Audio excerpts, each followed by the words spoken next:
Hey there everyone, welcome to the Christmas/holiday episode of Cooking with Chemistry. Today we're going to be making one of my favorite kind of holiday brunch meals, or at least holiday in my house, Eggs Benedict. Before we get started, we're going to need a few different ingredients. First ingredient is going to be eggs. We have English muffins. We have cayenne pepper. We have lemons, unsalted butter, and I am using ham off the bone, thick cut. Now, Eggs Benedict is really a three-part process. First, we're going to have to poach the eggs. Then we're going to have to get the meat and the bread ready. And then we're going to have to make hollandaise sauce at the very end to put on top. And the hollandaise is definitely the trickiest part. So let's get started with poaching eggs. I'm going to put this stuff away. If you've never poached an egg before, it can be a little daunting, a little scary. Pretty much what poaching is it's boiling the egg outside of its shell. Now, this can be pretty difficult. Sometimes the egg kind of falls apart in the water, but if you follow this method, it could be easier, and it's really easy to prepare. You're going to use some small cups to crack the eggs into to make it easier to put into the water. So go ahead and crack about 2 eggs per person, putting the eggs in little cups.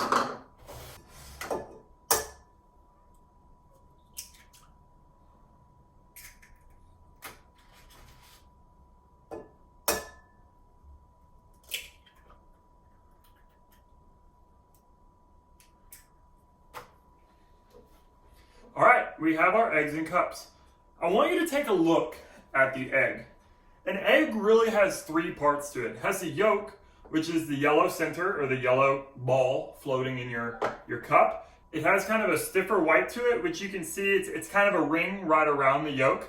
And then we also have what we call the loose whites, which is kind of the liquidy, watery part that's all else around. When we poach an egg, we're only going to be cooking the yolk and the white that is directly around the yolk. We're going to get rid of that super runny yolk, and we can do that using a strainer. So take one of your eggs, pour it into the strainer over the sink or over a bowl, and you'll start to see the runny white as you move it around drip off of the egg to where you're just left with that stiff egg white and you're left with the yolk, and then you can put that back into the cup. Do that for all of your eggs. And now we're going to move over to the stove because we need to start boiling some water. Go ahead and fill your pot of water, and a little bit larger pot works best. Fill it up about 2/3 of the way with water, and then add a generous portion of salt. Go ahead and turn your stove on to as high as it'll go. We want to boil this water as quickly as possible. And we'll let that start to boil. Don't look at the water or it won't boil. While your water is boiling, go ahead and get a cup filled with cold water that you're going to be putting your poached eggs once they're poached into to save them for later. All right, now that our water is boiling, what we're going to do is we are going to turn off the heat completely. Just flip your oven off, and we are going to add the eggs very gently. The trick is to add them gently so they stay together. We don't want eggs going everywhere. And if we leave the water boiling, if we put it in while it's still a rolling boil, it's going to tear apart the egg. So what we're going to do, we're going to turn off the oven, wait for the bubbles to calm down, then we're going to get our cups and ever so gently put them into the hot water. Do not put your fingers in the water. It's really hot, it'll burn you, all that energy will transfer to you. It won't be a fun time. So we're waiting for it to cool down here. All right, that's good enough for me. Then we're going to add our eggs ever so gently. Just dip the very edge in and pour your egg in. We want it to stay in a little ball, and add all of your eggs. You can do this in batches if you'd like. If you don't have a big enough pot, or if you're making this for a family and you're doing more than 2 eggs, that's fine. But we're going to pour them in there and start a timer for 4 minutes. Start a timer for 4 minutes. Okay, 4 minutes and counting. And while you look in there, what you're seeing, your eggs are going to start to turn white. What's happening is eggs are mostly made of protein and water. As they're exposed to heat, those proteins are unraveling and they're chemically bonding to the water. Because there's a chemical bond happening, the color is changing. We can use our spoon to make sure they're not sticking to the bottom a little. but as they're cooking, they are having a chemical change. And what we're hoping for is that the interior of the egg, the yolk, doesn't cook fully. We don't want a hard boiled egg. We don't want a super yellow yolk. So 4 minutes is just the perfect amount of time to let that white set, to let the egg white become all solid and white and fully have that chemical change happen, but for our yolk to stay this nice color. As I said before, I have a bowl of cold water up here, and what this is going to do is after the 4 minutes are up, I'm going to put the egg into the cold water, and that's going to stop the chemical reaction from completely happening. And we can leave the eggs in the cold water while we prepare everything else and just heat them up later. So the cold water is really important. I'm trying to make sure my eggs don't get the weird flat bottom to them. So I'm kind of moving them around a little, very, very gently, because this is still pretty much a raw egg. Just the very outside is cooked. So I'm kind of turning them up on their side, moving them around, but the key here is to be absolutely 100% gentle with your eggs as we poach them. All right, so 4 minutes are up. We're going to use our spoon to scoop the eggs, being careful not to pop the yolks because those yolks should be runny still.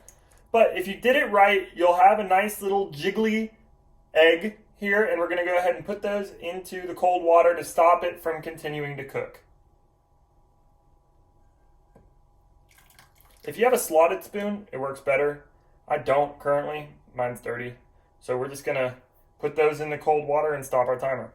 Now, we can go ahead and pour this water out. We're done boiling stuff, so I'll be back in just a second. We're done poaching our eggs, so we're going to take our poached eggs, put them off in a safe place. They're good to stay here.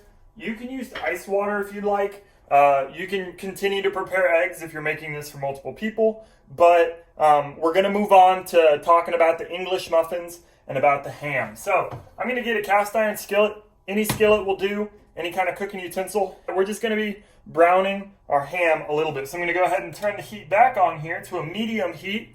Grab a little bit of olive oil just to drizzle in there to give it a little bit of movement so we don't have any sticking. We're going to wait for that to heat up, and I'm going to go grab my English muffins and my ham. All right, so we got our ham, we got our English muffins. Move our spoon.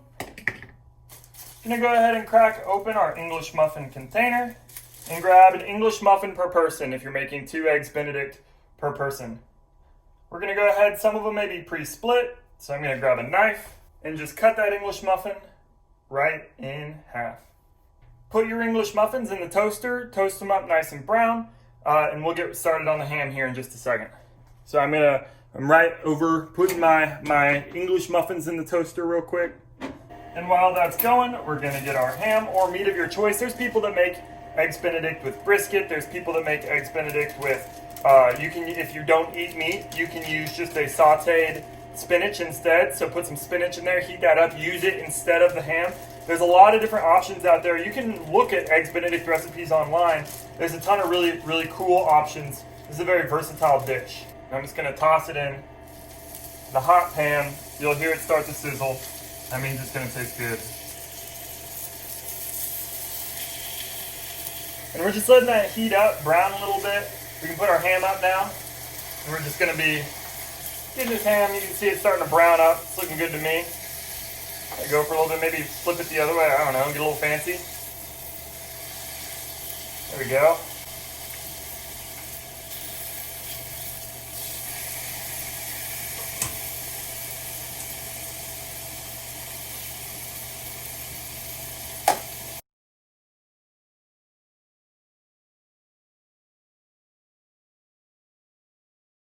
This browning that we see on the meat is actually a chemical reaction called the Maillard reaction. It's pretty much what, like when you brown a steak or whenever you cook a steak, it's the same reaction that's happening there. Bread does it too when you toast it. We rely on the Maillard reaction a lot for cooking meats and cooking breads and things.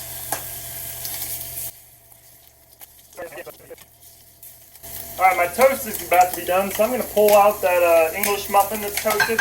Put it right here on my plate. Alright, grab those English muffins, put them on the plate, grab your ham, put that on there too, right on top of the English muffin. Fold it up a little so it looks nice and pretty. And then we can take our cast iron off the heat. All right, let's get started on the hollandaise. So I'm going to move this out of the way just so I can show you how to make the hollandaise. We're going to need a whisk, we're going to need a bowl, and we're going to need a small saucepan to melt some butter. So in our bowl, we're going to need 3 egg yolks, and I'll show you how to get just the yolk. We're going to need 1 lemon's worth of lemon juice. We're going to need a tablespoon of hot water, and we're going to need 2 sticks of unsalted butter.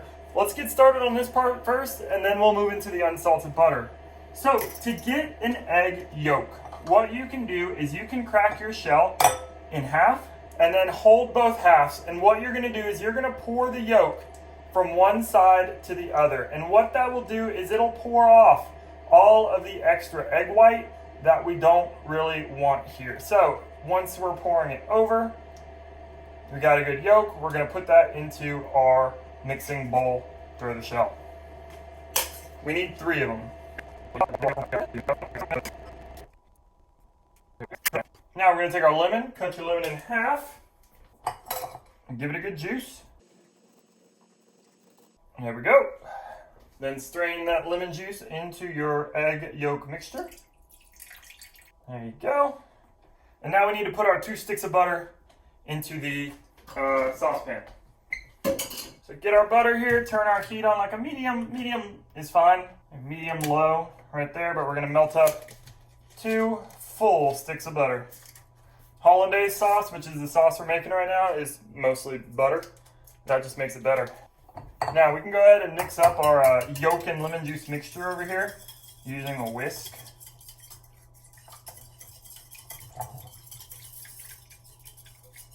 And we'll be coming back to that shortly. Now, this is the hardest part of making Eggs Benedict, is perfecting the hollandaise sauce. Hollandaise sauce does not keep well. You can't put it in the fridge. You want to make it right before you serve the food. But what we're going to be doing is we're going to be slowly adding I can make that smaller. I don't need it that high. We're going to be slowly adding the butter into this mixture and whisking as fast as we can. If you have a blender with a hole on top, do all this in the blender. Have your mixture, your egg mixture, ready to go in the blender and start it up, and then just slowly pour the butter in. That's so much easier. I don't have a blender, so I have to do it like this. The fear of what we don't want to happen is we don't want the yolk in here to cook too fast. If it cooks too fast, it starts to make little clumps. It starts to cook the egg. We don't really want that. We just want, we're going to be making a colloid here. We want to just add it as we're whisking it in, and that's going to be pretty tough. We'll see if we can do it. So my butter's almost fully melted. Still have the sticks in there, but we're waiting for it to fully melt and then just begin to bubble. Or we want to pull it out or pull it off as soon as it starts to bubble, just the smallest little bubbles. But it looks like our butter sticks are getting nice and melty in there.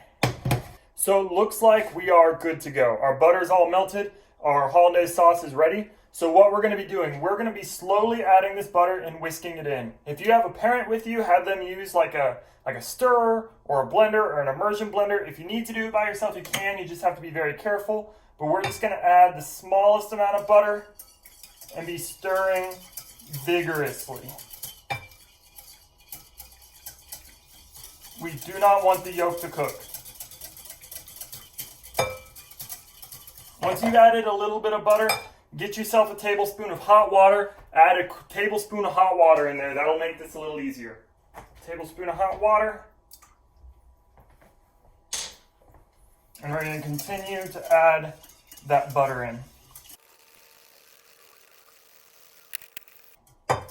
There we go, and continue whisking that up.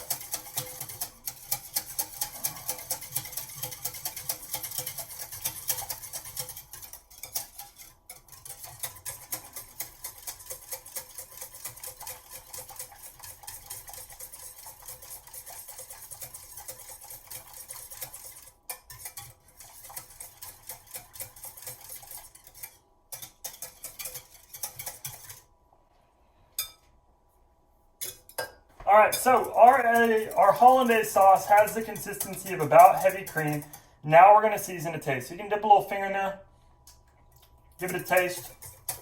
We're going to be adding cayenne pepper seasoning, or cayenne pepper. and a little bit of salt if it needs it. So get your cayenne pepper, get a nice little pinch. Throw that in there. Go ahead and mix that up in there. Tastes good to me. If you don't really like spice, add less cayenne. If you're more of a spicy person, add a little more cayenne. But we are now ready to plate and serve. So we're going to take our English muffins and ham. Now, our eggs that we poached earlier are still cold. We need to heat them up. So you can microwave them for a little bit. You can put them into hot water if you want to get a pan and do that. So put your poached eggs into some hot water for 20 seconds or so just to heat them up.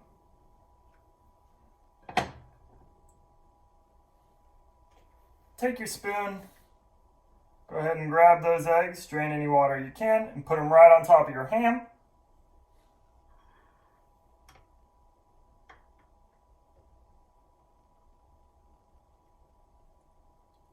There we go.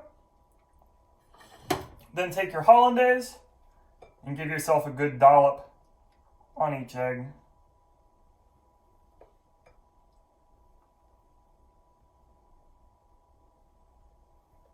And there you go, Eggs Benedict.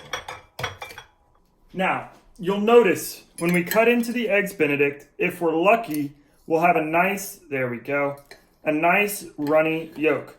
This is perfectly tasty and safe to eat. But you can see here that our whites are all cooked all the way through, and we have this nice runny yolk. And this is exactly what you're looking for in an Eggs Benedict. So, make some for brunch. It's a good Christmas brunch meal, and happy holidays.